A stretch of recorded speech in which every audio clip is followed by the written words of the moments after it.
All right, hello everybody, and peace of Christ to all of you. I hope my voice came in good and clear. Please invite your friends, and don't forget to download the video right after we finish. Today, our topic about money, money, money. It's a song we heard long time ago from a team. It's called ABBA. Money, money, money. Now, why people sing for money? Why people they worship money? The answer is very simple. Money, what we learn from this life, that by money we can get things we need, and even more than what we need. By money we can enslave people, we can control, we can be rulers, we can be kings, we can be whatever we like to be. We can destroy life, we can save life, we can take life. Money do a lot. And the human being understood what money is about. And this is why the whole world is running after money. However, religion is no different. Religion, and hardly you can find something that's called religion, is not connected to money.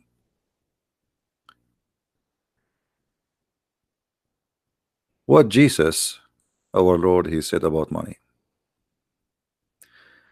Is he a person who encouraged us to save money,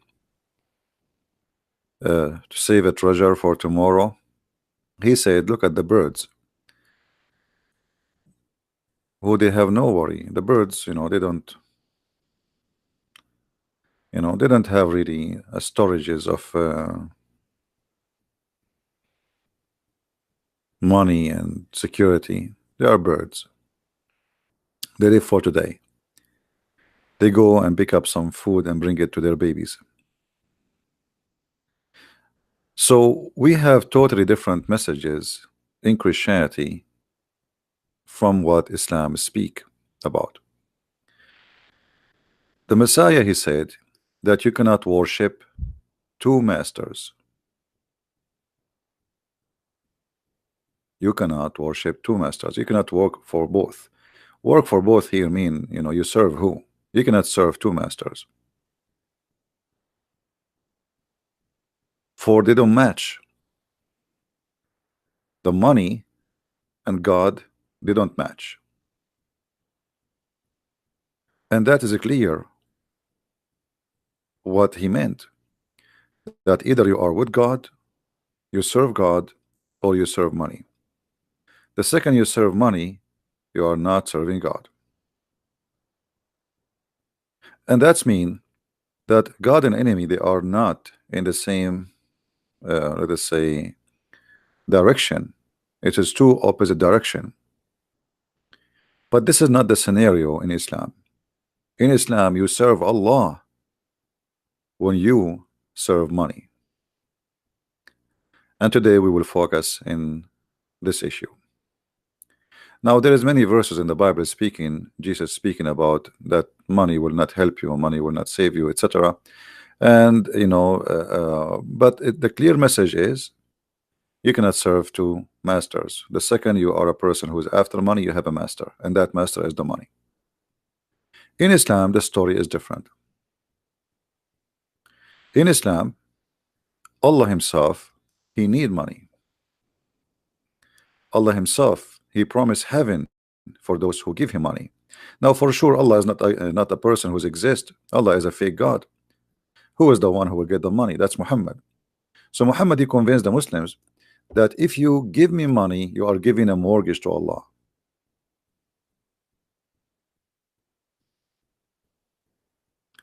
And he was using his God, as always, for the sake of generating money. So Muhammad, and this is very smart, by the way. This very smart and very evil in the same time. So you will not say, okay, I am the one who's asking you to give me.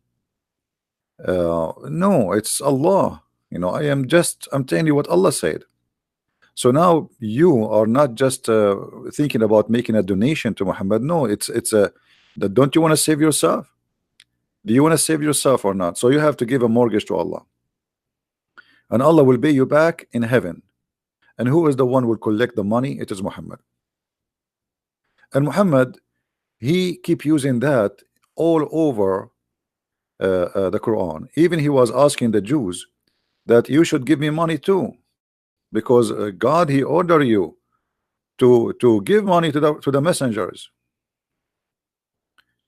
You have to support them with money. You see here the translation says, and on my messenger to support them, but in fact it says, وَأَقْرَضْتُمُ اللَّهُ قَرْضًا حَسَنًا, and we gave Allah a kindly loan. So by giving the messengers money, you are giving Allah a kindly loan. Okay, why Allah don't give the messengers loan? Can't Allah sponsor his messengers? Chapter 57 verse number 11, he who lend Allah a godly loan, a goodly loan, Allah will double it for him, and he will rich him in reward. Allah will make you rich. Just give him the money. Allah, he is in need and he is begging for money. Again, who is the one who will collect the money? Muhammad. The Muslim, they might say to you, oh, this is a charity. Well, hold on. I mean, charity, you don't keep saying just say give it charity. Give it charity, and that's it. Give it to the poor. Don't give it to Muhammad. If you see somebody is poor, feed him. Jesus says, if somebody asks you, give him. If ask you for your coat, give him your dress. And here this is about helping the needy, not just giving people your stuff. I mean, we are not crazy people. You go on the street, somebody says, give me your coat. And then Muhammad, he go farther with giving money, to the point he claimed that if you give him money, Allah will not only reward you in heaven, but he will grant you forgiveness.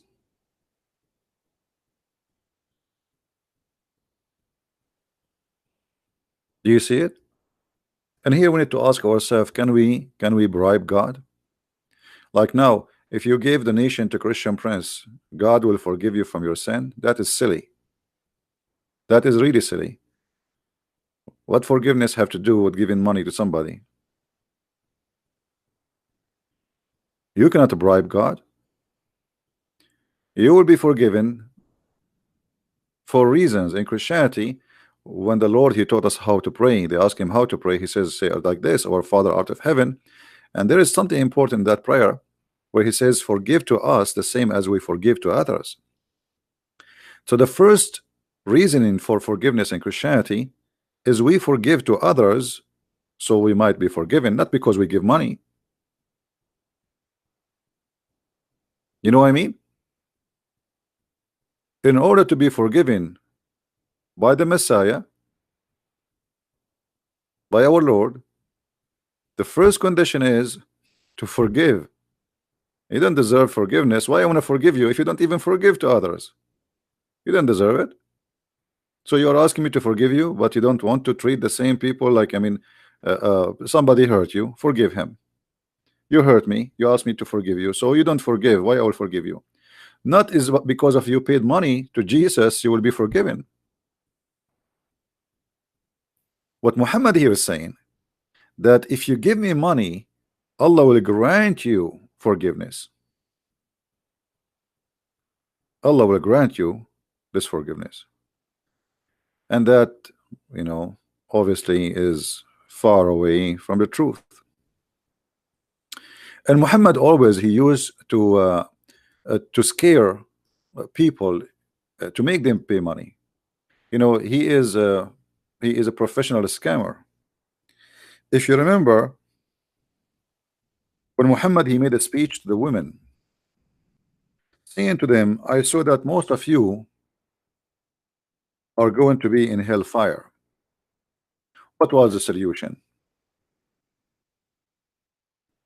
How those women, they can be saved from hellfire according to Muhammad? Very simple. Give alms. All those hadiths says the same. Give Muhammad money. Give him your earring.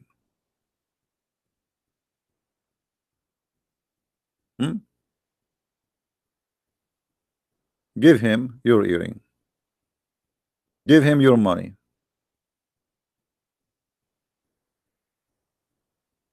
If you give Muhammad money, then you women, you will not go to heaven. You will not go to hell. All those references in front of us.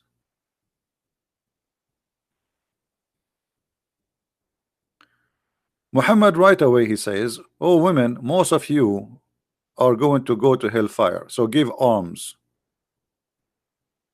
Give alms to who? To Muhammad.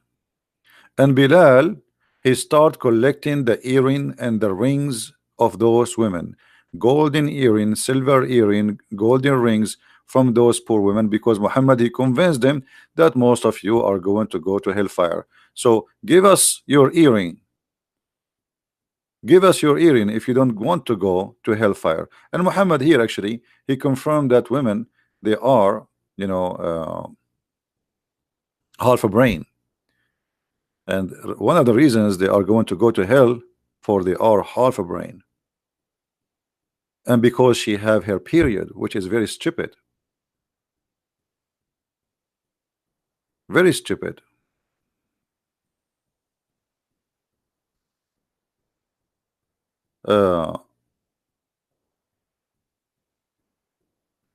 And the whole purpose of this speech is to make women give their earring and their rings, scaring them, saying to them, you will end in hellfire. So you want to be saved? Give us your money. Now, if Muhammad he saw that the majority of women they will go to hellfire, what giving earring will do to the women? Is that it changed her? No. You see the sick mentality. You see that what's wrong with this logic. Let us say Muhammad he saw us. We are a group of people sitting here, and he says, "Oh, I saw that most of you will go to hellfire," and then he says, "Give us your arms."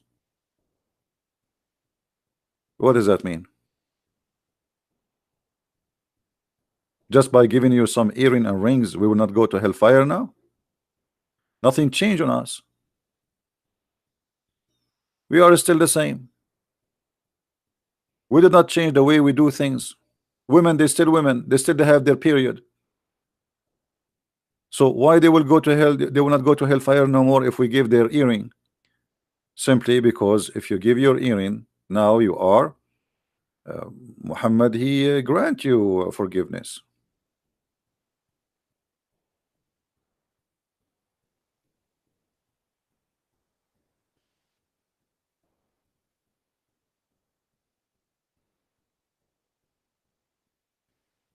That's it. There is a hadith I'm trying to find. Let me see.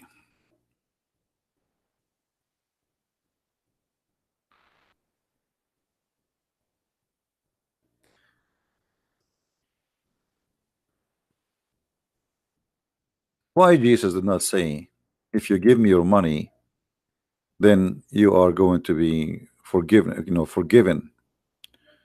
Why Jesus did not have the same logic? If the Muslim they say that Jesus, which is Isa for them, which is a really wrong name, that Christians and Jews they have the same God. So why in the God of Islam, if you give some money, you are going to go to heaven, and you give it to the Prophet, but if you give it to if you don't give, then you go to hell. And why women they will go to hell? Just because they have their period, because they have half a brain. If the women have their period, that's mean if that is a defect in religion. That's what Muhammad said, a defect in the religion. So if this is a defect in religion, isn't it Allah who made them with the period? And since when having a period will make you a bad person? Look here what happened in this hadith here.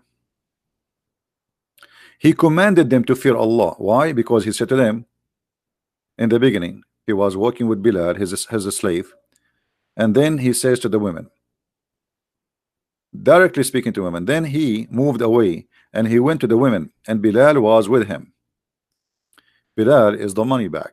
He is a slave who collect money from those who Muhammad he scam. He commanded them to fear Allah and exhorted them and remind them. He praised and glorified Allah, and he urged them to obey Allah.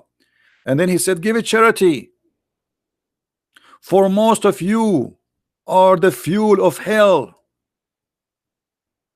A lowly woman with dark spot in her cheeks said, why, messenger of Allah, we are going to go to hell? He said, you complain a great deal and you are ungrateful for your husband.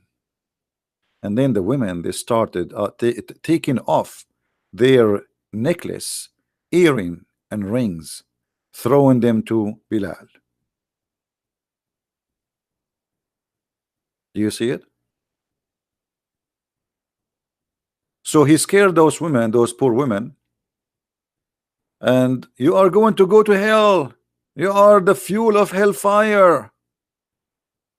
And right away, those poor women, they start grabbing their necklace, their earring, their rings, and they throw it into Muhammad, in the garment of Bilal.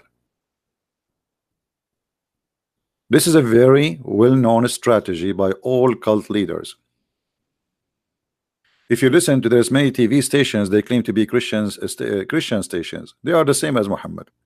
Call right now. Call right now and make a donation, receive the blessing of God. Call right now. Like if you don't call right now, you will not receive the blessing of God. You know, like now you call now and you make a donation now. All right. So always fake people, they try to convince you that if you give us money, God forgive you, as if he is saying to you, you can bribe God. But that's not true. Nobody can bribe God. We have a brother here, he posted a verse from the Bible.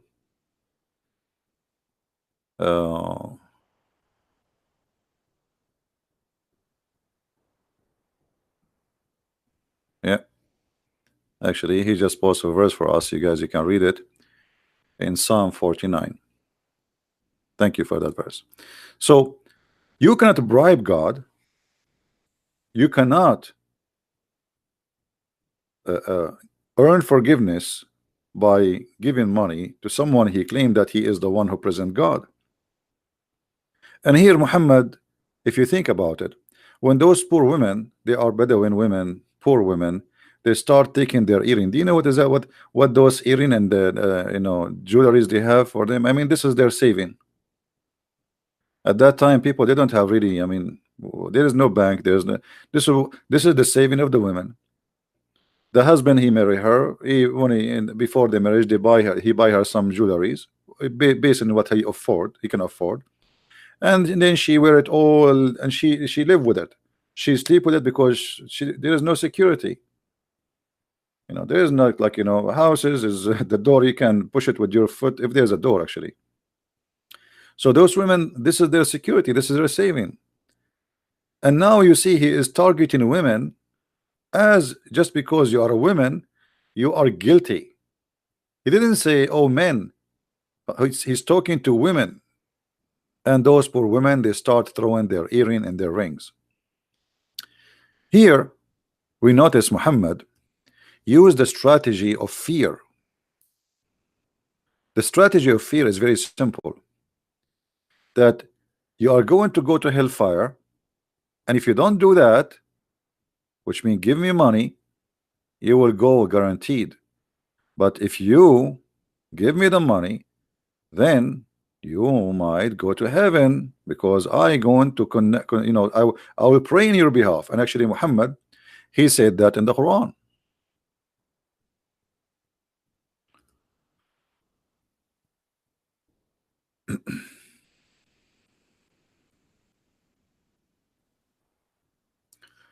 Muhammad, he says, if you want to meet the Prophet, which means Allah supposedly speaking, oh, you believe, when you consult Messenger of Allah in private, spend something in charity before your private consultation. So you guys, if you want to talk to Christian Prince in the private, you have to pay.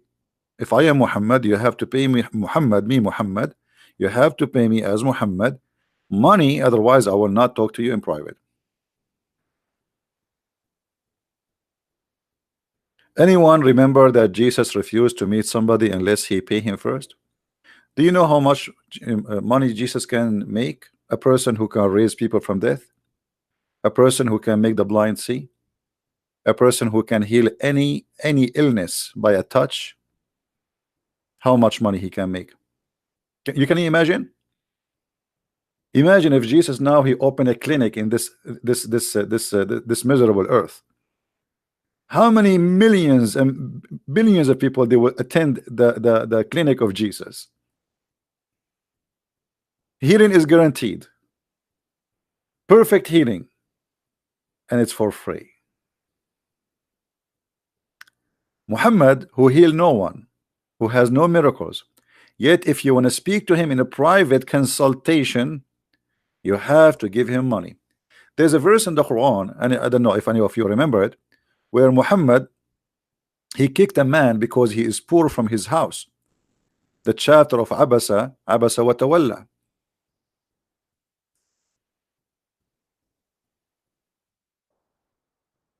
There's a chapter in the Quran, chapter 80 verse number 1. It says that the Prophet gave a bad face to a man. Who is this man? He is a blind man. But why? What for? The answer can be shown in the Islamic interpretation. You see, we don't use a Christian interpretation. The Muslim, they will say, oh, you know, this is a Christian Prince interpretation. He's lying, brother. He's lying, brother. He's lying. No, I'm not lying, my friend. I'm not. This is your tafsir, and we will show it in the screen.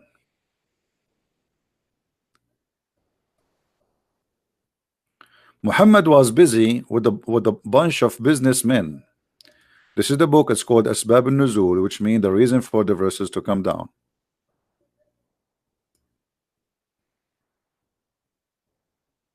This is official Islamic government of the Kingdom of Jordan. Muhammad, when Ibn Maktoum, who is a blind man, he come to meet him. Muhammad was speaking to the highest men of the tribe of Quraysh, the rich men. He was meeting with Utbah and Abu Jahl, Ibn Hisham, and Abbas, etc. So they supposedly he is meeting with people who they are important, hoping that they will embrace Islam. Ibn Maktoum stood up and said, "O Messenger of Allah, teach me of that which Allah has taught you." He kept requesting and repeating his request, not knowing that he is busy dealing with someone else. Busy dealing with someone else? What does that mean? Well, the guy is asking you, teach me about Allah. This is an answer, should be a benefit for all of those. He is trying to convince people to convert to Islam, right? So this is still in the topic. It's not a change in the topic. But just because he is a poor blind man, Muhammad, he don't want to answer, and he kicked him out of his house. That is not a behavior of a person, anyone claim that he is a messenger of God.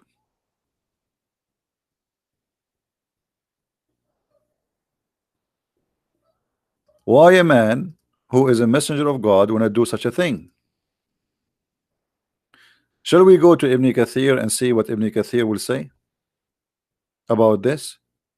We can go to Ibn Kathir and try to find out in the English of Ibn Kathir, which is different always from the Arabic. But let us see, let us get them busted.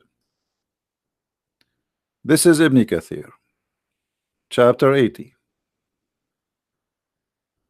verse number 1.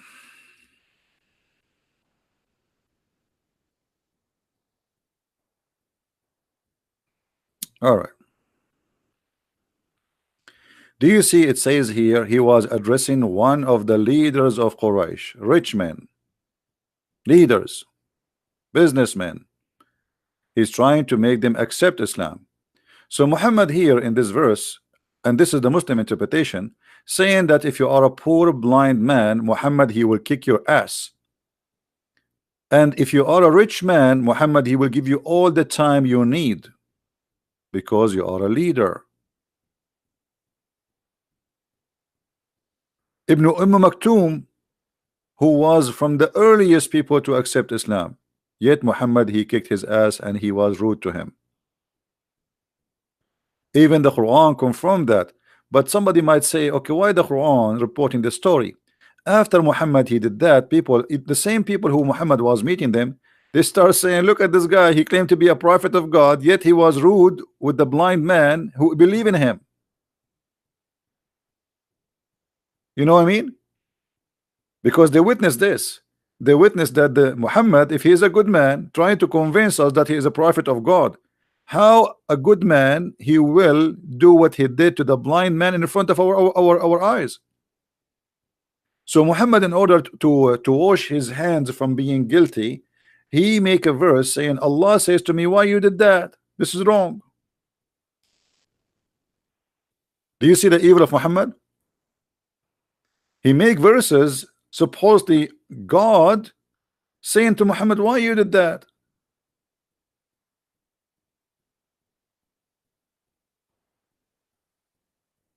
The Muslim, they say to us, Muhammad was the most noble person. He was the most amazing person. I never saw a noble person. He will kick the ass of somebody he is blind, because that will be against his nature, regardless if he is busy or not busy. A blind man asking you do that to him?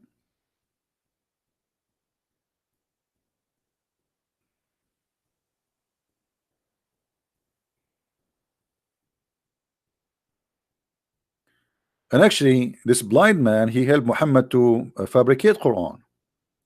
If you remember, when Muhammad he speak about that those who go for jihad,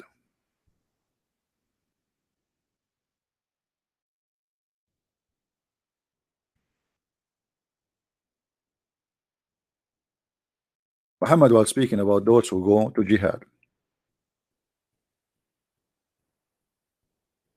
And Muhammad he mentioned that there is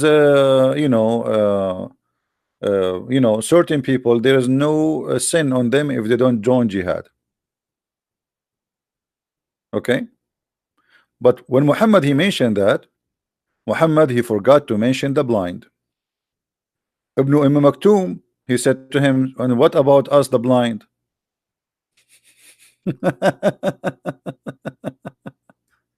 So Muhammad he added to the Quran right in the spot when the guy was just sitting next to him, and we can show you the reference,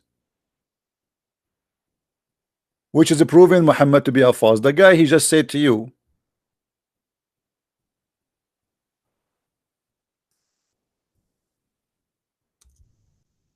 what about the blind?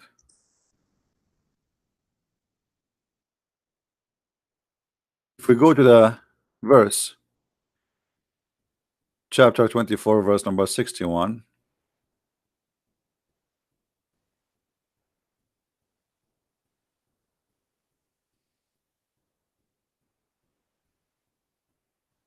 So actually this guy, he was a helpful for Muhammad. He made Quran for him, or at least he gave him reasons to make verses.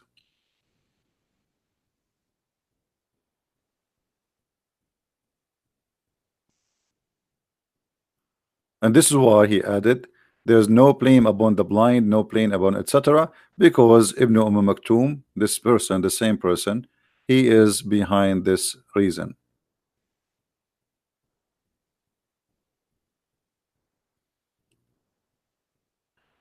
In different verse, Muhammad he says the following.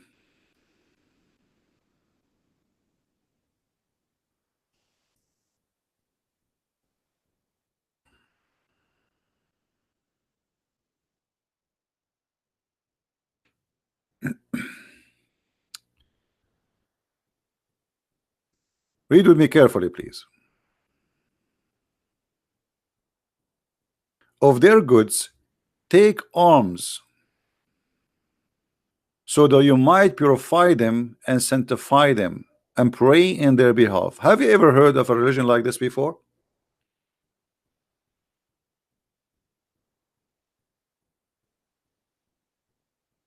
Anyone notice here what what is the dangerous about this statement?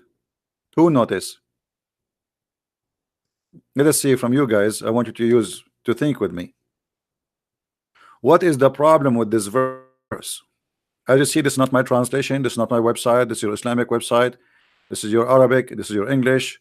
Everything is yours, Muslims. I have nothing to do with it. What is the problem here? Anyone notice?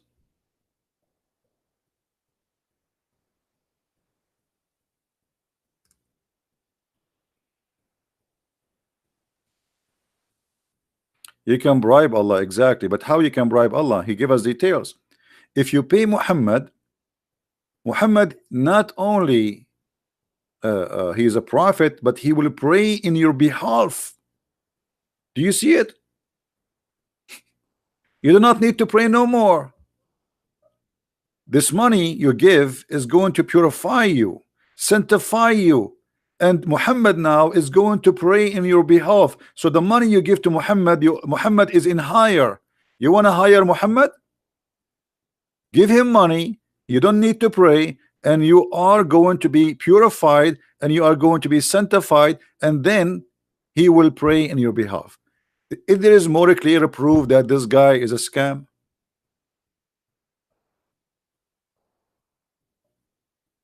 so imagine I say to you, if you give me money, you don't need to pray. That's it. I will pray on your behalf. Just give us the money. Obviously, this is a scam. We have a Muslim guy. He's saying, "Is this guy is stupid?" Osman, answer us. Okay, maybe I'm stupid. You are smart. Osman, you are a Muslim and you are smart. I never saw a Muslim. He is not smart, by the way. All of them are genius. To the point they believe that there's in heaven, there's a woman. Her ass is 1 mile. Obviously, you are the one who's smart, who believe that God is a vagina vendor, will provide you with 72 women and their legs is wide open like a victory sign, and you will have a 70 years orgasm. So Mr. Smart, as long we are the stupid one and you are the smart one, explain to us why if we pay Muhammad he will pray in our behalf.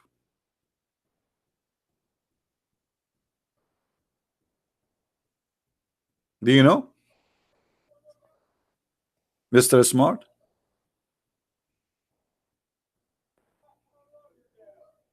You are the smart one, we are not. I mean, what we can do?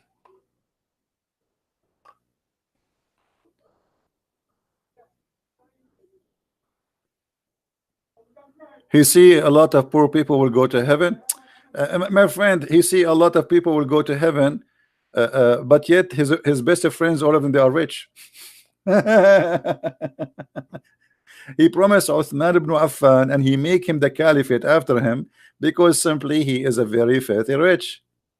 Who is the poor people? Muhammad, he bought, you know, the Quran says, look at this. Have you ever heard, not only in Islam, not only you can bribe God, Allah can bribe you too. If you are strong and Allah need you, Allah will bribe you. Look at this verse.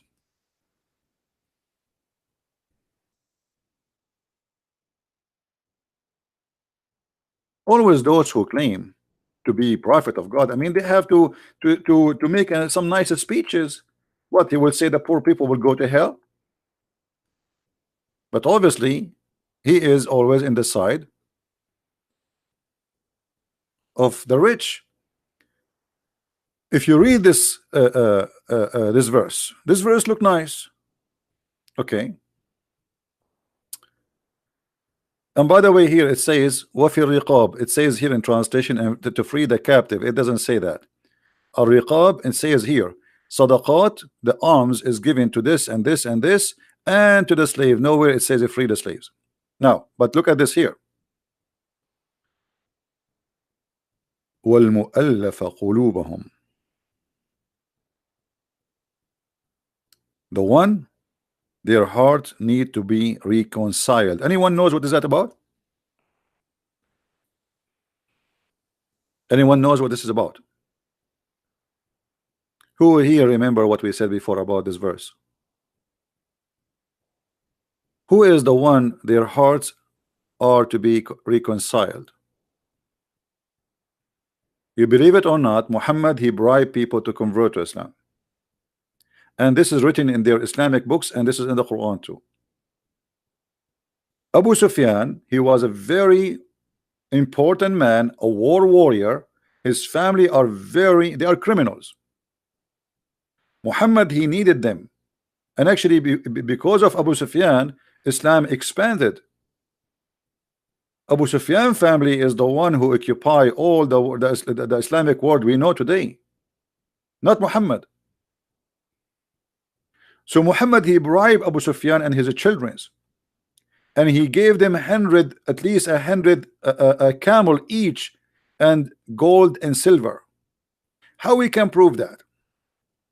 We go to the interpretation, and we go to the book of Asbab al-Nuzul, chapter 9, verse number 60.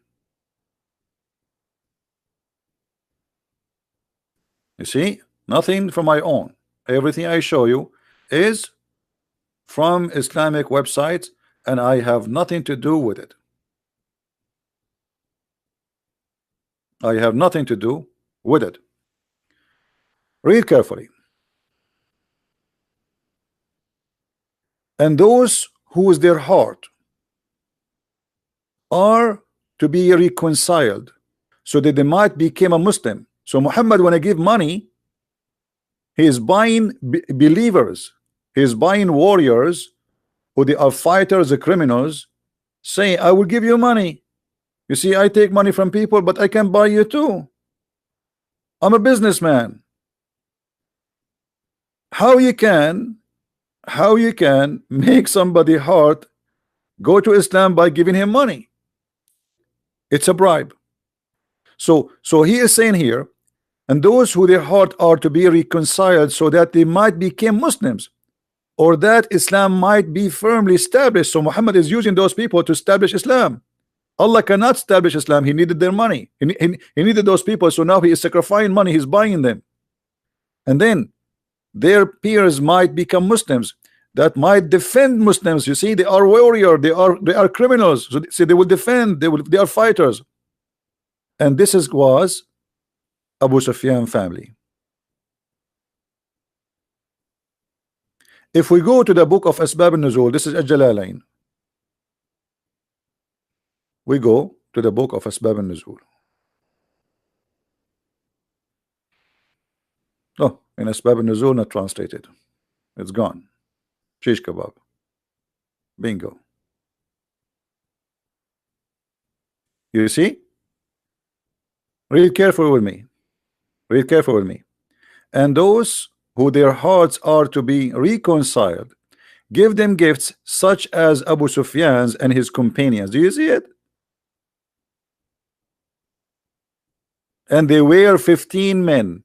15 men, but they are, they are in charge of many men. They are many fighters. They are very powerful. So Abu Sufyan and his gang, Muhammad, he made them convert to Islam by giving them money. If we go to Ibn Kathir in English, I don't think we will find too much details, but let's try. Chapter 9,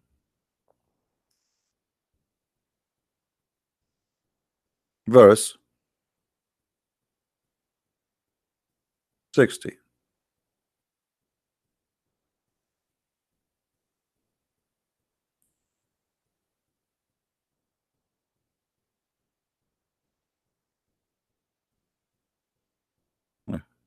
We cannot find anything. Ibn Kathir in English is gone. There's no Abu Sufyan story at all.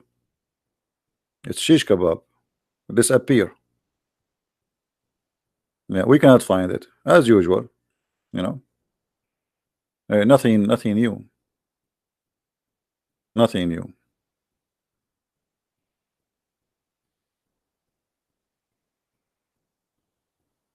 Yeah.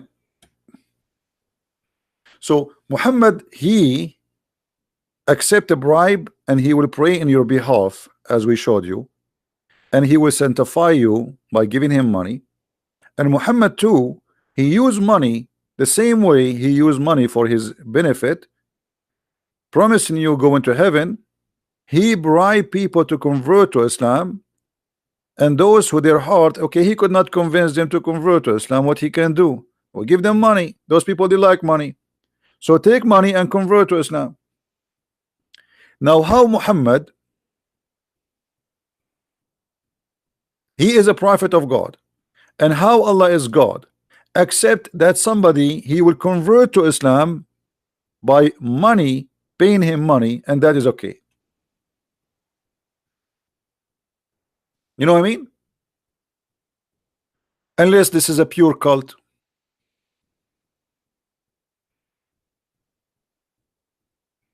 Guys, forget about Osman. Leave him alone. He's just a kid. Focus with me. Try to learn something good for you.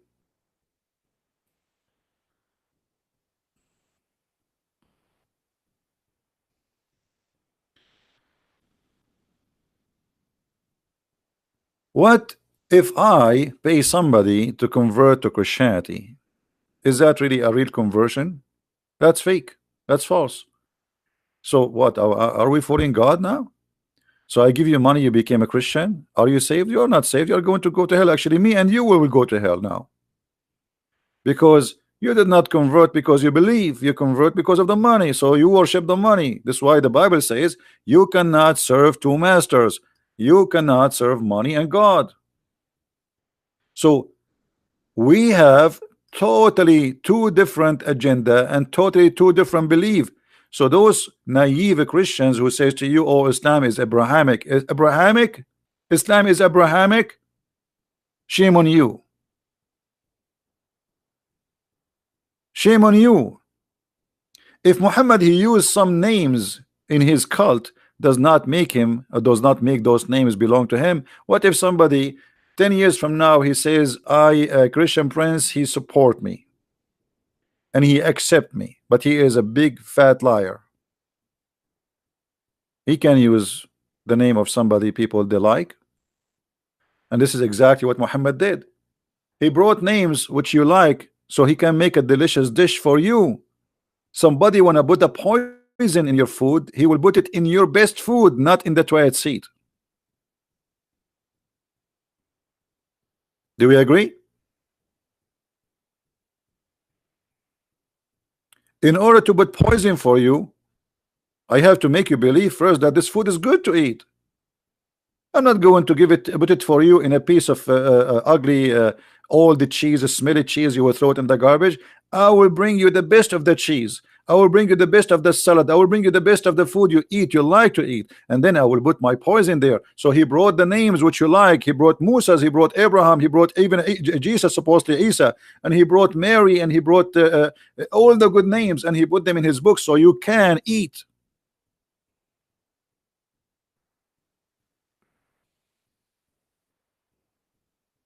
Otherwise, Muhammad not only far away from Abrahamic belief, Muhammad is anti-Abraham.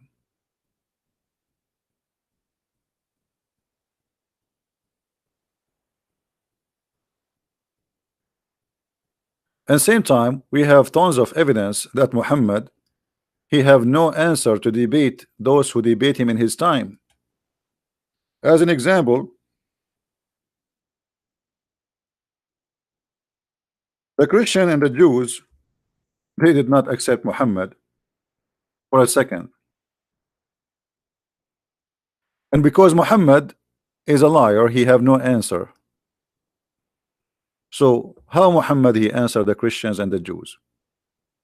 Using the name of Abraham. Let us show you this verse.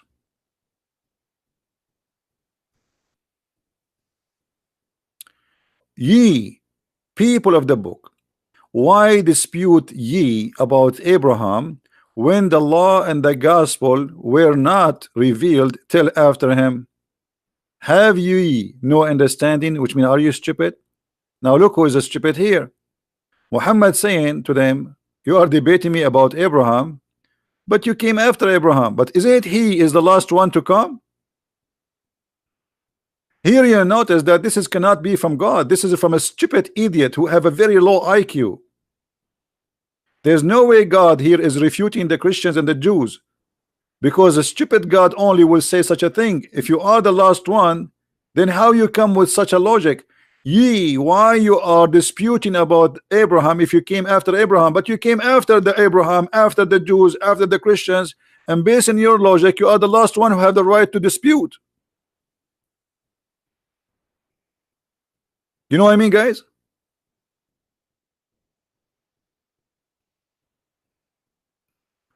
Abbas is saying, why Jesus, he said to the women, dogs. Jesus was quoting what the Jews they say. The children of Israel, they say, don't cast your bread to the dogs, because they insult always their God. Those are the Aramaic people. But for an ignorant like you, you are saying why Jesus says that. But why you don't ask yourself why Jesus, he said to her, blessed your belief. You have a great faith, and he did miracle for her. Why you did not ask yourself how Jesus, he accepted her? Why you did not say to yourself, why the woman, even if she is coming to him and ask him in a miracle nobody can do unless he is God?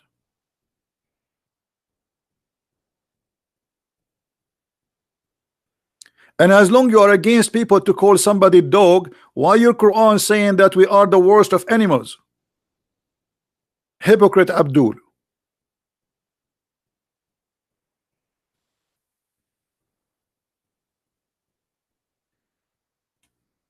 The Quran call us all kind of names. Najis, animals, worst of the creatures, evil doers, kuffar, pigs, monkeys, you name it. And then this little tiny creature, he is trying to say why Jesus said dogs. Jesus was quoting what the Jews says. Here, look at this.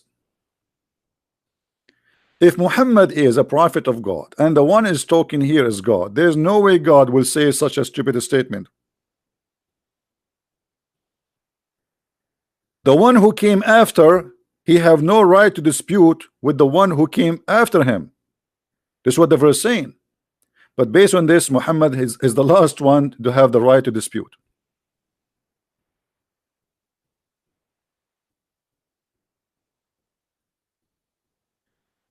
Jihad does not mean holy war. Here we go. Okay, the one who says jihad does not mean holy war, who is the donkey who told you that? Give me his name so I can get him busted. You know, I saw many articles that say jihad is your struggle with yourself, a struggle with fasting. That's a big fat lie.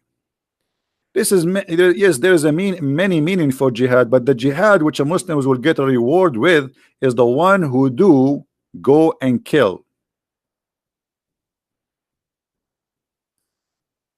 When somebody come with a statement, there's one of two things will happen to Christian Prince. Either he will laugh at you or he will laugh with you at yourself.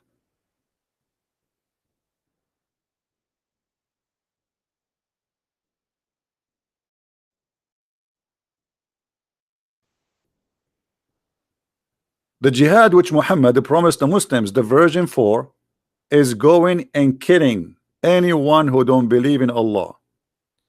And the jihad have two parts, either by money for those who cannot go for war, or those who go physically and kill. Now if there is anyone who dare to say I'm lying, please let me know. Actually, why we waste our time? We can get you busted immediately. Here we go.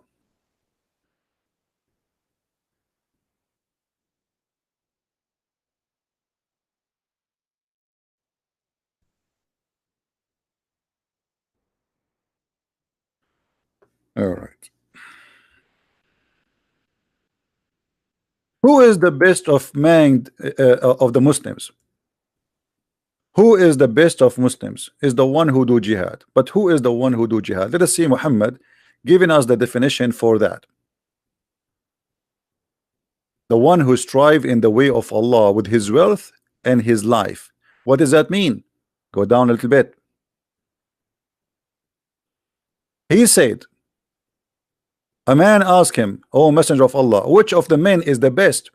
He says, a believer who do jihad. The word here fights is jihad. For the donkey who said that, who fights seeking is taking his life and expanding his wealth or spending his wealth in the way of Allah. This is what jihad. Let us see what the Quran said.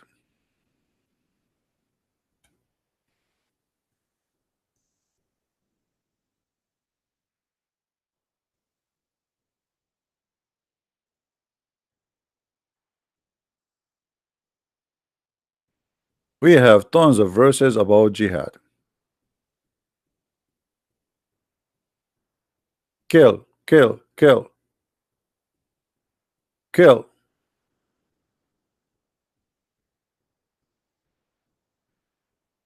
Read this carefully with me.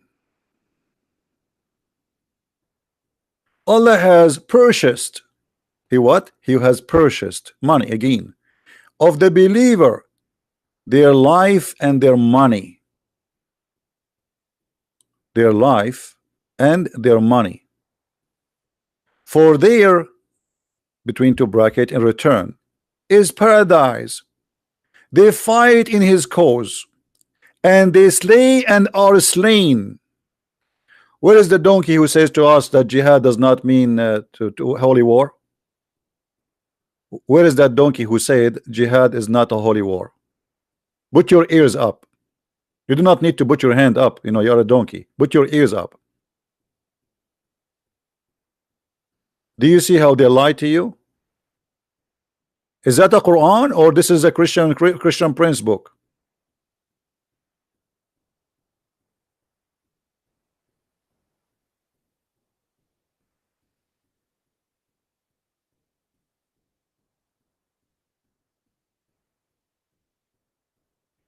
Not only that, Muhammad here, he confirmed that Allah, he purchased you. You are a property of Allah, and your money belong to Muhammad, and your life belong to Muhammad. Muhammad, he can do whatever he want with you.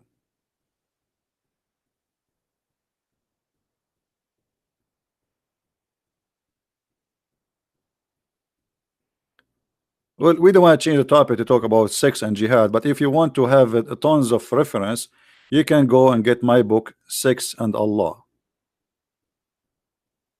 All right, it's 2 volumes, have tons of reference about sex and Allah, sex and jihad, sex and Muhammad.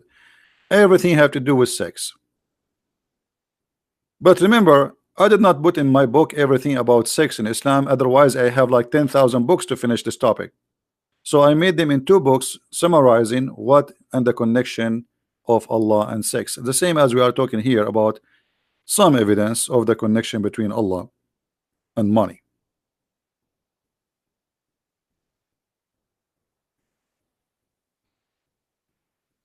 If there is a Muslim, he is a sheikh, and he think he is not shaky to debate me, please don't hesitate. You can give us your Facebook, post a challenge in your Facebook. I want to debate a Christian Prince, and post your Skype. We will call you immediately, not tomorrow, not next month, not next year. Is that fair, guys? Is that fair? If there is any sheikh, he is not shaked, terrified to debate me. If you have the courage and the knowledge, post in your Facebook, I make a challenge to Christian Prince, and for sure your Facebook will verify who you are. Don't create a Facebook media today just to make this lie, because there's some kids, you know. We want a verified page of Facebook for a sheikh who is willing to debate me. You post it there, you post it here for us, we check it out, we will call you. I will call you immediately. Just give us your Skype.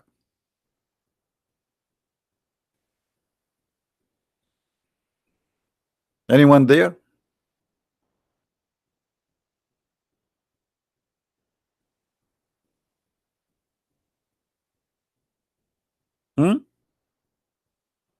Fight for his cause. Why Allah he need to fight for his cause? Any Muslim can explain why Allah don't fight for his cause? Allah is God, right? If Allah he want, a Muslim, they say if Allah wants something, he say be is going to be. So what the point of here saying to us to fight each other, slaying each other? Why you don't solve the problem? You're God. If the purpose is killing the kuffar, you kill them. Why your God Allah cannot kill us? He need you to kill us because he is not exist. This is Muhammad fooling you.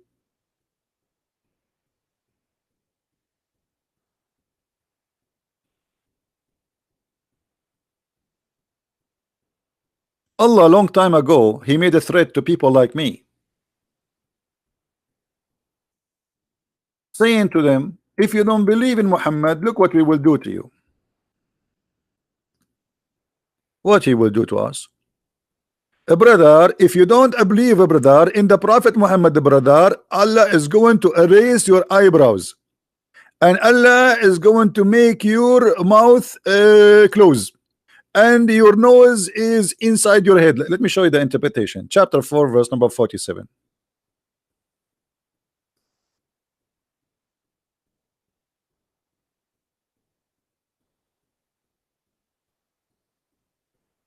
Read it, Abdul.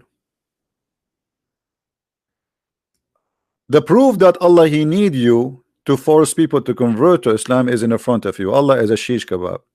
He made a threat to the Christians in the time of Muhammad, not in the judgment day, that if you don't believe in Muhammad, look what I will do to you. What I will do to you? Huh? I will erase the details of your face. I will transform their faces to the back of their heads. By the way, my face now in the back of my head, just to let you know, I'm sitting on my back is to the computer because now my eyes in the back. And we will turn them into animals. Yeah, all of us, we have tails now. Different interpretation. Let's see Al-Jalalain. Read carefully Al-Jalalain. O you who giving the scriptures, which mean Christians and Jews, believe in what we have revealed in the Quran, confirming what is with you of the Torah before you, or we liberate faces, erasing their eyes, their noses, and the eyebrows. And by the way, to be honest with you, in the other day, a policeman, he stopped me. I was driving, and he says, where your face? I said, I don't have face because Allah, he deleted my eyebrows and my eyes and my nose and my mouth. And not only that, he caused my nose to go inside out, like naps of the necks or a flat plate. And this is why I use my face sometime to put rice in it. Like when I go to overseas, they ask me, do you have a dish with you? I say, no, put it in my face. It's like a dish. A very clear proof that Muhammad is nothing but a scam. He threatened the Christians in his time. You be careful, you better believe in me now. Allah will do this to you soon, the same as he did to the Jews, which means he did it in the past, not in the it's not about tomorrow in the judgment day. This is now, and nothing happened to the Christians.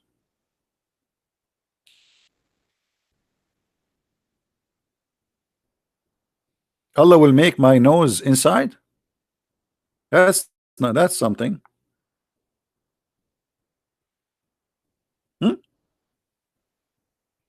Look at this. A Muslim, he is posting for us this verse. This is the verse always the Muslim they post for you just to fool you. This verse you posted from us, you idiot, it's about the Jews. Muhammad here is saying, he is quoting a verse from the Old Testament, where the verse says, if a person he killed an innocent man. This is from the Old Testament, and this was for the Jews. Why Muslims they love to lie? This is have nothing to do with you. It says there actually, and we order Musas. Why you don't post the verse before it? This is for Musas, not for you. And if we ask the Muslims, by the way, who is an innocent person in Islam? The one who kill an innocent person is the one who kill a believer. If you kill non-believer, he is not an innocent person. Liars will end in fire. And we are here to get you busted. Right? Let me show you. First, by the way, this person, this liar, he did he cut a part of the verse. Did you notice that? Did you notice how he cut a part from the verse? He's a corrupt person. Muslims are corrupt people.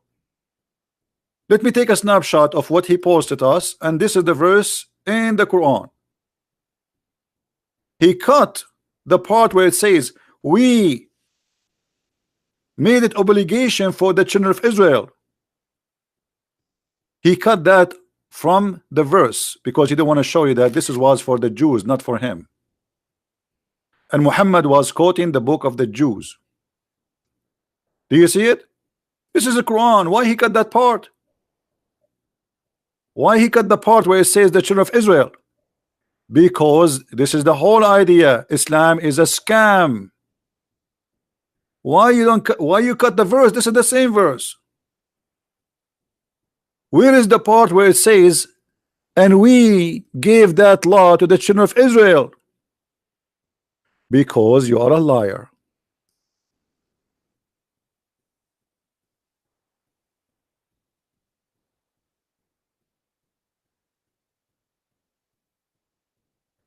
Abdul, you cannot play with the Christian prince. I don't even play chess with myself. I will lose. And not only that, the same verse here is still, when the Muslims explain it, it says you cannot kill an innocent person which is a Muslim. If a person he is not a Muslim, he is guilty. There's an interview between what his name, this guy in England. England became the nest of terrorists. What his name? I forgot his name. The Pakistani boy. They made an interview with him in the BBC. He says, why you don't condemn the killing of innocent people? He says, yes, first of all, innocent people in Islam is Muslims. Go search it right now. No, not Ali. What Ali Dawaj? Ali is just a kid. Andam Shawadri, Andam Shawadri. He explained it. He is being honest. He says, killing innocent in the Quran mean killing innocent Muslims. If you kill non-Muslims, they are not innocent. The BBC guy, he says to him, you must be kidding me. So are you saying to me those who they are killed, etc., they are guilty? He says, yes, they are guilty because they refuse to accept Islam. And this is exactly what their interpretation says. So they quote for you a verse to mislead you, to misguide you, and to fool you. And there's many stupid idiot out there, they are waiting for being misguided. Why you don't quote for me the verse after it to show you the mercy? The only reward who make war upon Allah, how you can make war upon Allah? I am in war with Allah. What is the punishment for me? You know, when you see the word war, you think those people are fighting Islam by taking sword. No, the second you say a statement against Muhammad, you are waging war against Allah. What the punishment? The verse after it. They will never quote this verse for you. We cut their hands, we cut their feet from opposite direction, we crucify them, and we expel them from the land. Have you ever seen a Muslim quoting for you the verse after this verse? They don't quote it.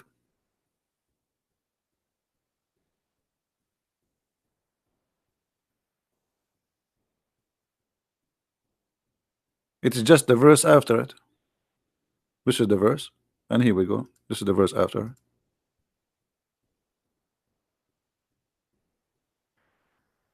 Look what Muhammad said, just to get them more busted.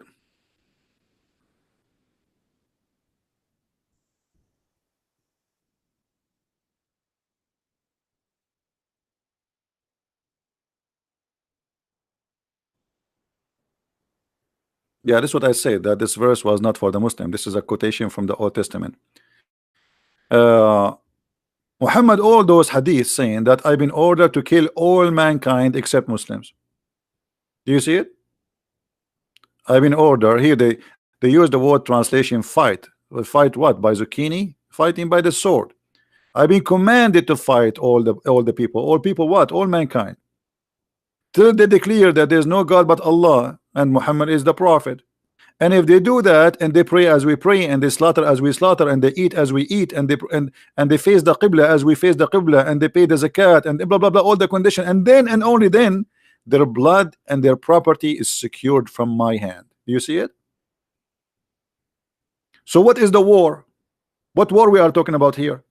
If you don't accept Allah, you are in war with Muhammad. If you don't accept Muhammad as a prophet, you are in war with Muhammad. Even if you accept to say Shahada and you don't pray as Muhammad he order you, he will kill you. Even if you say Shahada and you don't pray in the direction of the Qibla, the Kaaba, he will kill you. If you don't pay the Zakah, he will kill you. Do you see it? Is that my statement? Is that my book? Look how many references. All of them, they are Sahih. All of them, they are Sahih. Their blood and their wealth are safe from me. Muhammad is nothing but a gang leader. Why their blood and why you want to take their wealth? Just because they don't accept to say Allah is God and Muhammad is prophet, their wealth is insecure and their blood is free for you? Yes, this is Islam.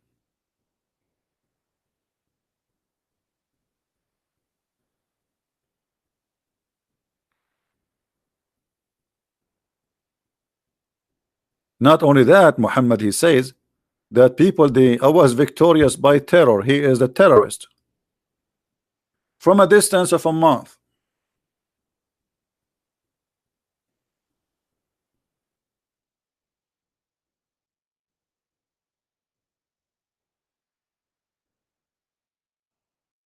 From a distance of what? From a month. I was victorious by terror in the heart of my enemy. Another hadith. The Prophet says, I have been given 5 things. What Muhammad was given. Let us see what he was given. Number 1, he was victorious by terror. He scared his enemy from a distance of a journey of 1 month. Do you see it? Do you see it? Jesus was not given that. Jesus, if he come to your house, you will be happy. You are safe and you are secure. He will not kill you. Muhammad, you say the name of Muhammad, people are terrified, for he is a terrorist. You see here they translate the word Ra'ab, which means terror, by Awi. So I was victorious by terror from a distance of a 1 month journey. You tell me what kind of a nice person he is, to the point his enemy, they hear about him from a distance of a month and they are terrified.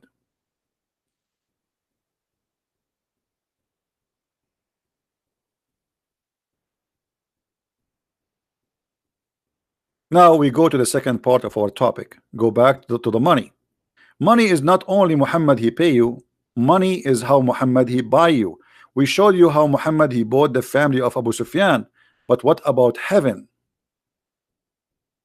Did Allah promise us gold and silver in heaven, and pearls and jewelries? Yes.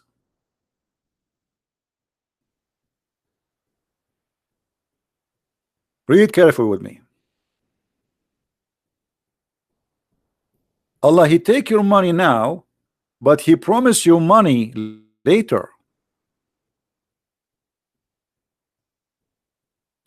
Allah will admit those who believe and work righteousness deed, which means killing the Christians, killing the Jews, killing the Hindus, the Buddhas, the atheists, etc. To the garden beneath which rivers flow, they shall be adorned therein with a bracelet of gold and pearls, and their garment made of silk. God wanna give me bracelets made of gold? That is money. Clothes is made of silk, that is money. Pearls, and even the ground will be made from za'faran. The ground in Islam is made from za'faran and jewelries. In chapter 76 verse number 21 it says the following: upon them will be green garment of fine silk and heavy brocade, and they will be adorned with the bracelet of silver. In the other verse, Allah he made a mistake. Anyone remember what the mistake? Anyone remember the mistake? Who noticed the mistake here between the 2 verses we just mentioned? Anyone remember?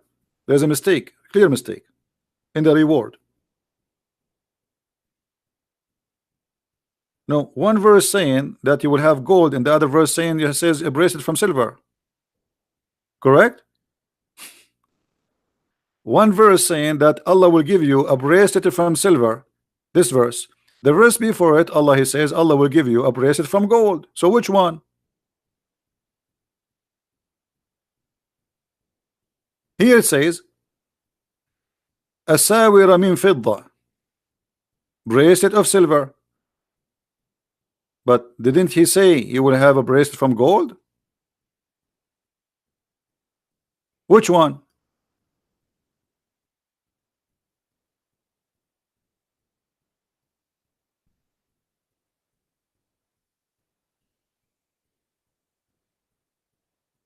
Did you notice? Allah do not remember what his promise is. So in one verse he says the bracelet will be from gold, in the other verse the bracelet is from silver. And there's a huge difference between bracelet from gold and bracelet from silver.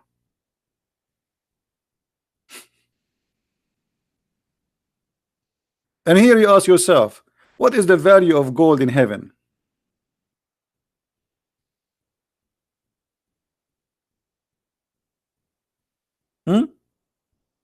What is the value of gold in heaven? What we would do with gold in heaven?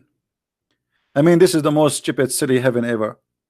Imagine I give you £1 million of gold and then everything for free. So what we will do with the gold? And Muhammad, he says that in the heaven of Allah, your house is made one brick from gold and one brick from silver.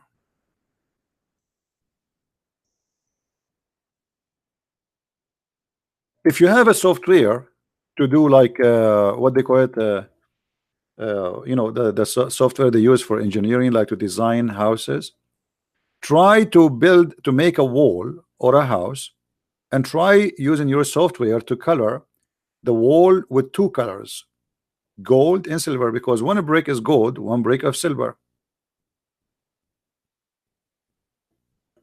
Okay, and see how ugly it's going to be, how comfortable your eyes will be to live inside such a stupid house.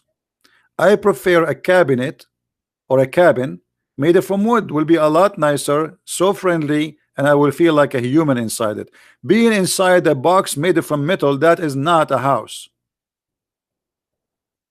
Especially it's a shiny wall, gold and silver. How disgusting.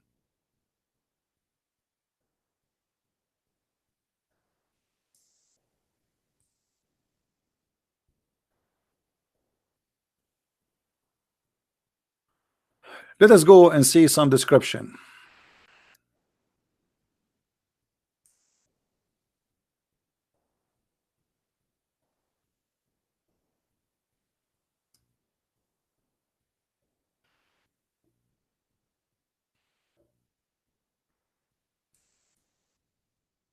We cannot find those hadith in English.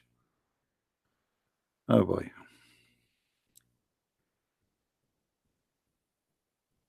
Yeah, the embarrassing hadith, they will not be. Let us show let us see this verse in the Quran.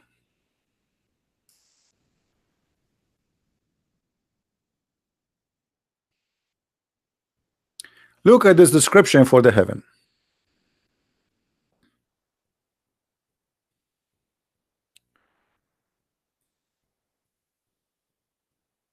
In the hell there's no food, but in heaven you will eat as much you want, and then Allah will make your face soft. You see the translation here is false. It says joyful. It's not, it's a lie. It says na'ima. Na'ima. This is literally the translation. And they will be, you know, pleased there. The garden is so high. I like high garden. I mean, I don't like a low garden. There nobody will do gossiping. And there is a spring of water running. But you remember the yesterday we spoke about two fountains. Now it's one spring. And you will sit in a high throne. By the way, this is a translation is false. It says fi sururin marfu'a, which mean high couches, high beds. This is heaven. I will have a high bed, and then cups. Allah will put cups for you there. I mean, have you ever heard of a heaven like this? وأكواب موضوعة, and cups, like the translation. Let's change the translator. This translation is weird. It look like this guy is using software or something. Let us see.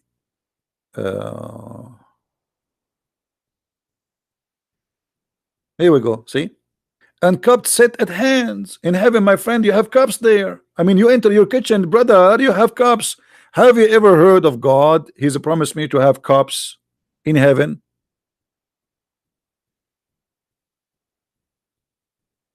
That's God's talking. And brother, we will give you even cushions, and they are in rows. There is many of them, cushions, a lot of cushions. Have you ever heard of a God that promised me a heaven have cushions? I mean, the one is talking there is God.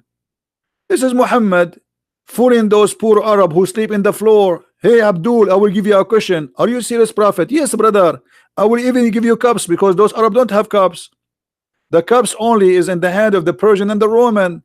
Those Arab are desert people. So he promised them cups is even from a glass. And carpet. You will have carpet. A brother, you will have a carpet. And look at the city Muhammad. Suddenly he jumped from I will give you cups and cushions and a throne and beds and flowing water, and then suddenly he says, don't you see how the camel is created? What does it have to do with the topic before it? Guys, imagine I'm talking to you now about the topic, and suddenly I says to you, and don't you see how the camel is created? You will say to me, Christian Prince, what this? Why you jump? You were talking about the cushions, the carpet, the furniture in the house of Allah, and suddenly you jump to speak about how the camel is created. What does have to do with this?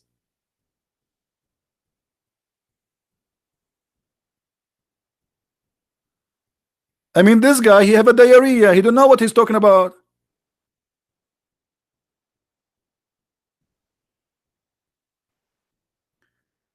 And then you say, don't you see how the mountains was nailed in the ground and fixed firm? Really, it's fixed firm. And then he says how the earth he made it flat. You see in the translation it says how it's spread out. It says in Arabic how he made it flat, suttihat, like a roof, flat roof.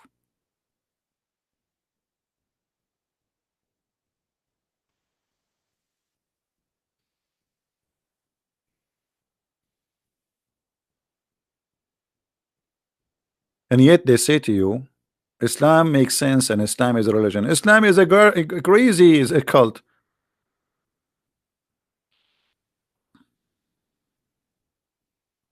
What is this?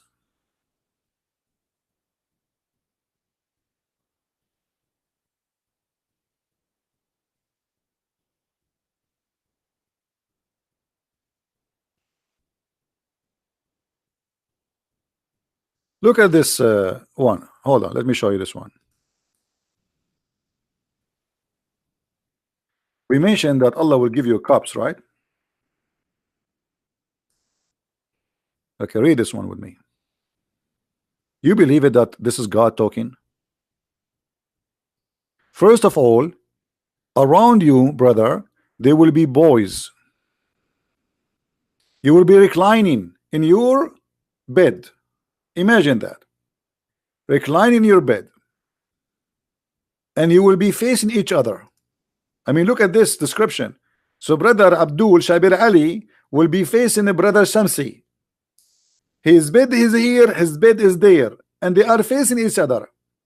And then around them there will be little boys who they are naked, and they are so beautiful like pearls, as in different verse describe them. And they will serve them, those boys, or around them there will be cups and jugs and glasses from a flowing wine. And you ask yourself why somebody want to commit suicide. Hey, look at his life here, it's a disaster. He have to work, go in the work, work as a taxi driver or a truck driver, and spend the whole day driving or doing concrete work to make pennies. He kill himself. He go there. He will find all those boys naked around him and women opening their legs. There's no panty, and each time he have sex with her, Allah, he will make her vagina brand new for him again, and cups and jugs and glasses, and he's wow, that's amazing, brother. And even the fruits, brother, of what you like. And by the way, just to let you know, in the heaven of Allah there is a great diet. There's no beef, there's no pork, there's no lamb. The only meat is allowed is the flesh of birds.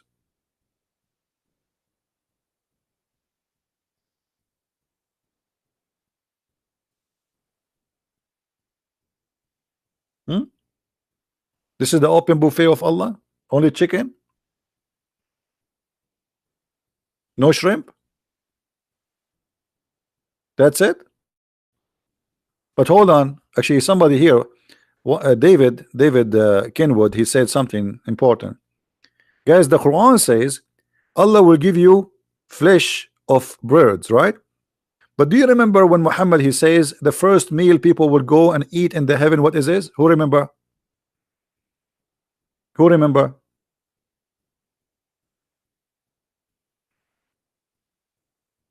David, he just posted. Who remember? The liver of the whale, right? So Muhammad is a liar. The Quran promise you only bird meats. Muhammad, he mentioned that in the heaven the first meal you will eat is the liver of the whale. Why the liver of the whale? Who knows?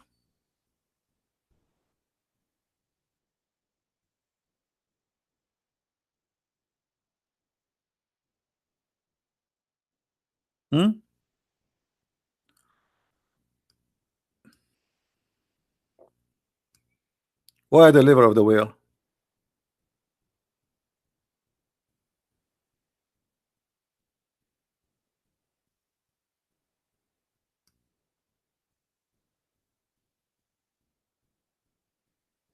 Six.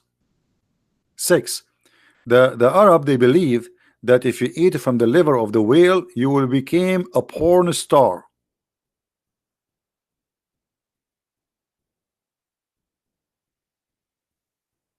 Remember, now you are going to go to the heaven of Allah, so you need to be ready. So you eat the liver of the whale, your private part will become like takbir.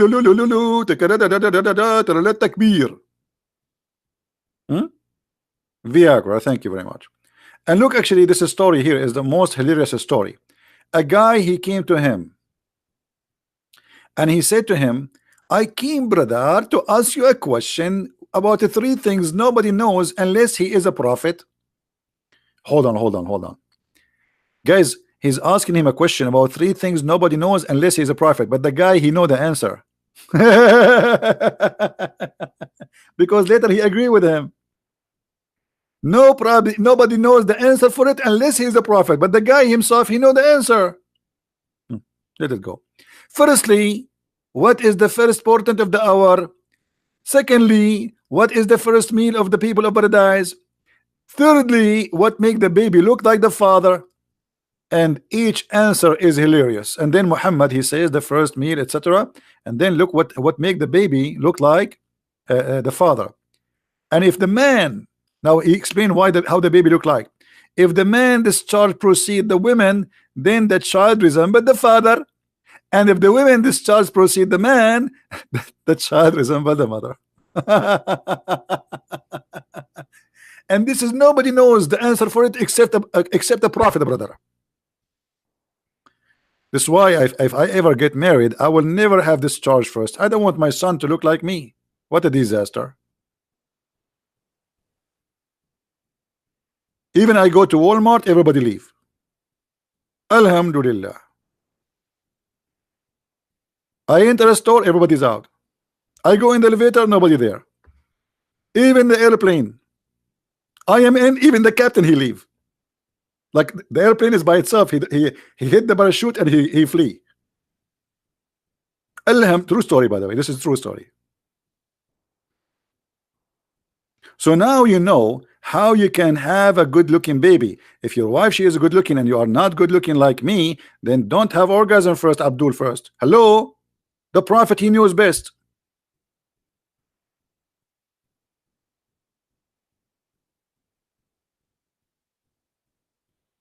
You found a sheikh, let him post in Skype, he in the sorry, in the Facebook, that he accepted to challenge me, and you know, just give us his Facebook, and he can post there his Facebook account, and we will contact him.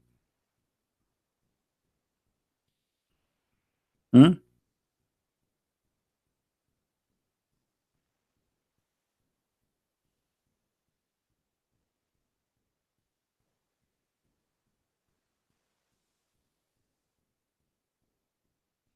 And Abdul haven't. This is what proves that your prophet is a prophet, because he believed that the first meal of people who enter heaven is a whale liver. Allah will hunt whales. Allah is doing fishing right now. How many whales Allah he need? How many whales Allah he need? We have 1.5 billion Muslims supposedly. How many whales Allah he need to feed them? And those are the one is alive. So if we count those who die, you know, since the time of Islam until now, maybe by now we will have 10 billion.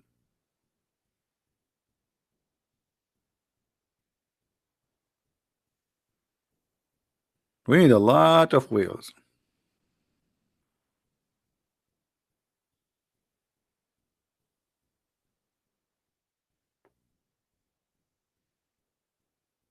Any Abdul?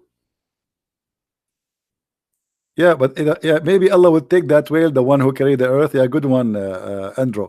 Andrew, he says maybe the whale which is carried the earth. You remember the story, guys? Who remember where we can find the story of the whale which carried the earth?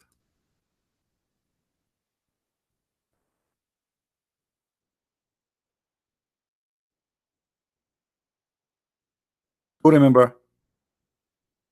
Before I put it in the screen, who remember? Which verse is speaking about the whale carrying the earth? Noon. Yeah, but what verse? What chapter? Actually, that chapter is, it should be actually, the chapter name should be chapter Noon, but the Muslim, they change the name, they make it Al-Qalam with a pen. Noon. Noon.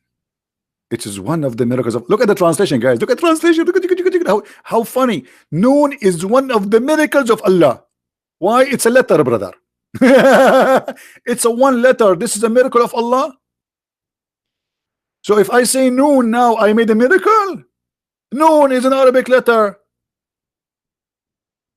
You see here, noon is not really noon. It's just N, letter N. Let me type it for you in English. It just, this is what it is. What miracle of Allah, you donkey.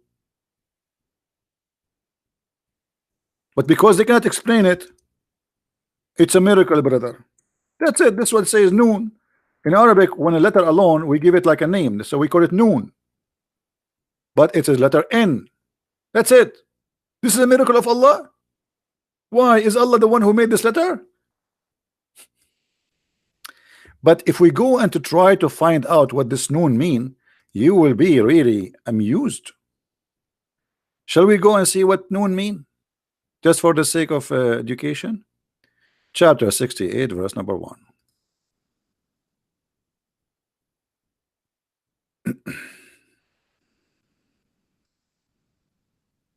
Now, if you are a person who suffer from dizziness or some illness, disease, you get dizzy, please don't read this with us, because you will get dizzy guarantee.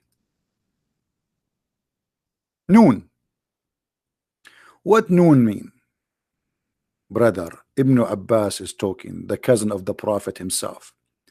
And from the narration and the authority of Ibn Abbas, he said, regarding the interpretation of Allah saying noon, noon, he says, Allah swear by noon, which is the whale that carried the earth on its back, and the whale in the water, while in the water, and beneath it there's a bowl, and under the bowl there is a rock, and under the rock there is a dust, and none knows what is under the dust save Allah. Here the knowledge of the scholar stop.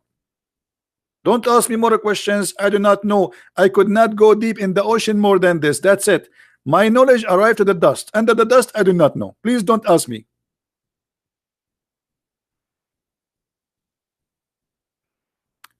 So there is a whale is carrying the earth, and who is carrying the whale? There's a ball. The name of the whale is Lewish, and by the way, this is not Lewish Farrakhan. This is different Lewish, and it said its name is Lutaya, and the name of the bull is Bahamut. And some they say that the name is Talahut or Liwana. The whale in the sea is called Adwad, and like a small ball in a huge sea. The sea is an Hollywood rock whereby there is a 4,000 cracks. Even the Muslims were able to count the cracks in the ocean before all the scientists. Look at this. They knew how many cracks down deep the ocean. How they knew that if Allah is not God, brother? 4,000 cracks. Abdul, the 4,000 cracks is in the head of the one who made this chapter, not in the ocean.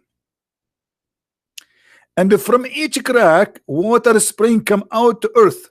It's also said that Noon is one of the name of Allah. Hold on. So we start saying that the Noon is a whale, and we end that Noon is Allah Himself. What, 2 lines before it was a whale. Now they change it, and it's also said that it is one of the names of Allah. It stands for the letter Noon in Ar-Rahman, and it's also said, are we done? No. Also say that Noon is an inkwell. Like, what the heck? So it was a whale, and then it became Allah, and now became an inkwell.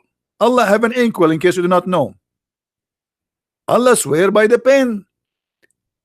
This pen is made of light, and its light equal to the distance between the heaven and the earth. For sure, Allah will not hold a small pen. Are you stupid or what? His pen will be very big. Very, very big.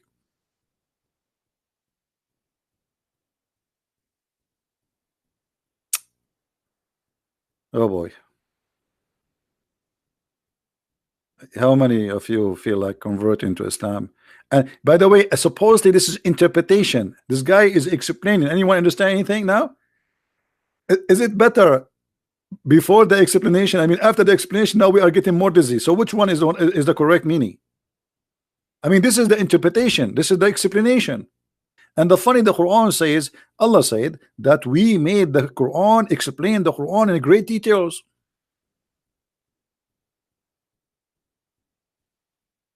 Are you sure? Are you sure you explained the Quran in great details?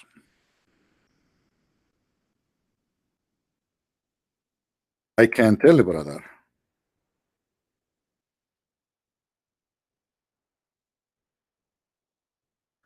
Oh boy.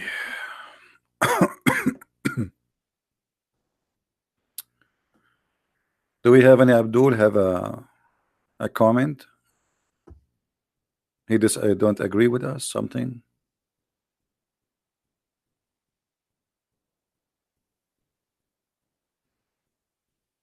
And thus how we explain our ayat.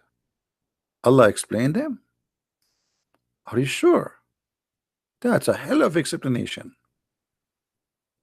That's how we explain, brother. This is how we explain them. This is how we explain our proofs. So you might know, brother. Chapter 6, verse number 98. And this is how we explain details of our revelation. So if the Quran is explained in detail, so why Muslims you are making interpretation what nobody can understand anyway?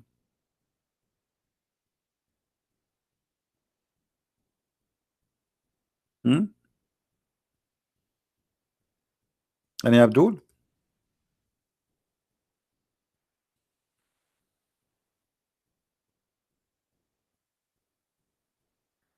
All right, I think we will finish for now. And don't forget, please, to download the videos.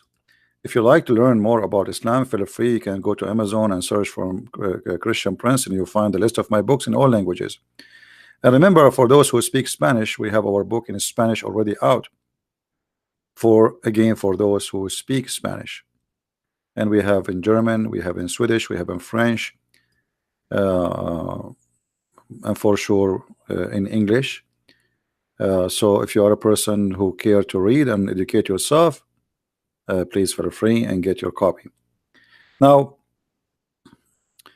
the reason we ask people to download the videos, because we want you always to have reference, and they are for free.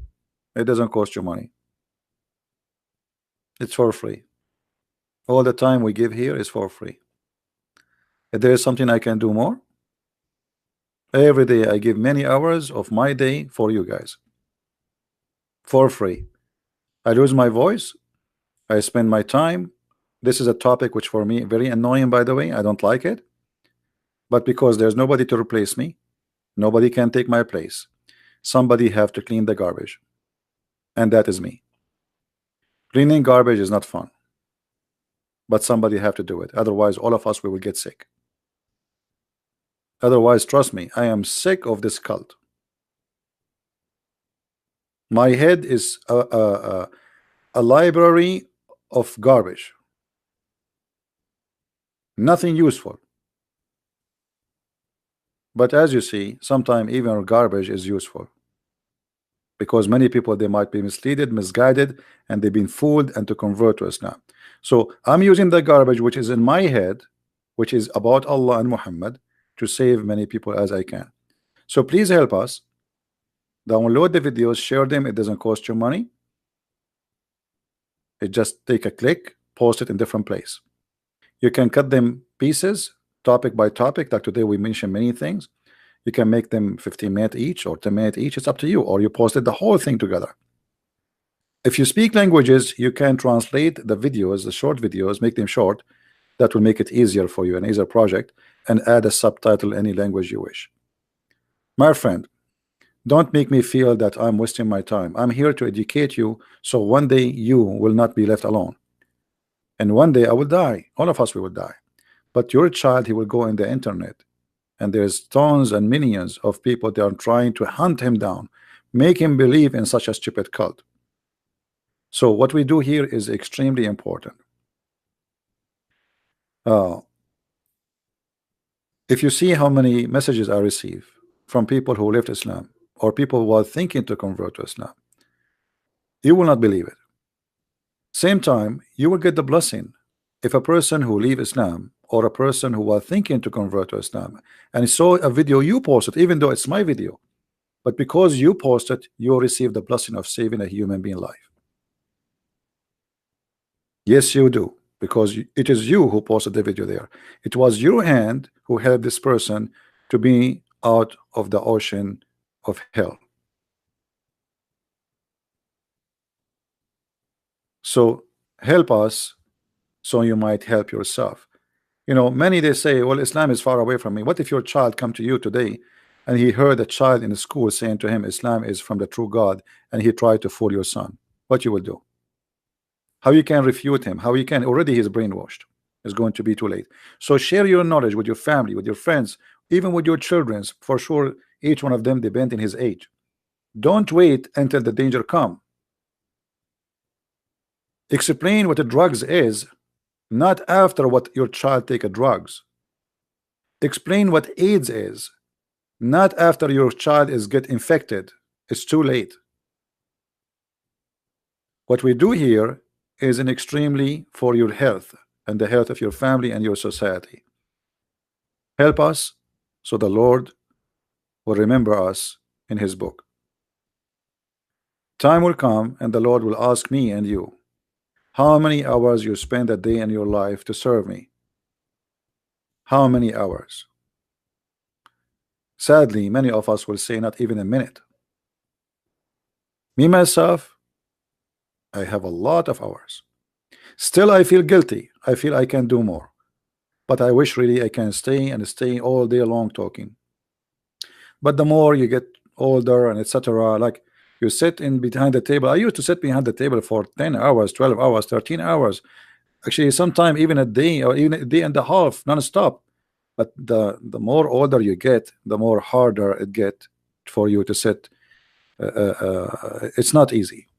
Talking for many hours, you will lose your voice after 2 hours max. Try it. But the Lord is our provider, and the Lord, He give us strength, and I will do as much as I can, but still we need your help so you can be a person in his society, in his community, to transform the message into something good. So thank you very much for being here. I appreciate all those who support us, either by coming here or even by donation or even by spreading my videos. For by doing what we do, we are helping the world to be better security, better economy. How much money we spend because of Islam for security in airplanes? Your airplane ticket became twice double because they increased the tax due to the security. Billions and trillions of dollars are spent everywhere in the world because of Islam, just for security in the airport alone. So Islam making a huge impact in your lifestyle. You spend now 2 or 3 hours waiting for the airplane. Before the airplane, you have to be there 2 hours in advance at least. So just for the sake of security check, because of Islam. We used to go to the airplane and nobody even asked us what you have in the bag, just before 9/11. So Islam is changing the whole system, because now people, they fear for the security. Even in China, I went in China, you know, they have many incidents where terrorists, they drive with their cars and go over the road and they kill as many as people they can. Even in China, not only in Germany, not only in France. So now you go to France, you go to Germany, you will see there's many roads are blocks. You can't even drive your car through because of Islamic terrorism. So don't think that this is a joke. Maybe it's funny, maybe it's stupid, maybe Islam is garbage in your mind, but for somebody else, this is a holy religion, and he is willing to kill for the sake of his God. So this is a very extreme, dangerous cult in impacting your life, your security, your finance, your business, your work. Many people lose their jobs because of Islam. After 9/11, almost all American airline companies went bankruptcy. Nobody's flying.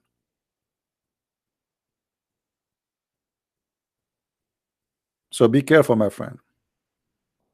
This is not a joke. Thank you very much for being here. And this is your brother in Christ, Christian Prince, was with you. Remember always that there's no better name than his name. And they can hurt our body, but they cannot kill our soul. We are saved, and he is with us, and he is now listening to us. Every two who mention my name, I will be between them. He is right now listening. We are the followers of the living Christ, and they are followers of the dead Muhammad. Let the dead bury the dead, and we are with the living God. His name is Christ. He is our Lord. Thank you very much. Christ is Lord. Islam is false. And see you soon again. Bye-bye.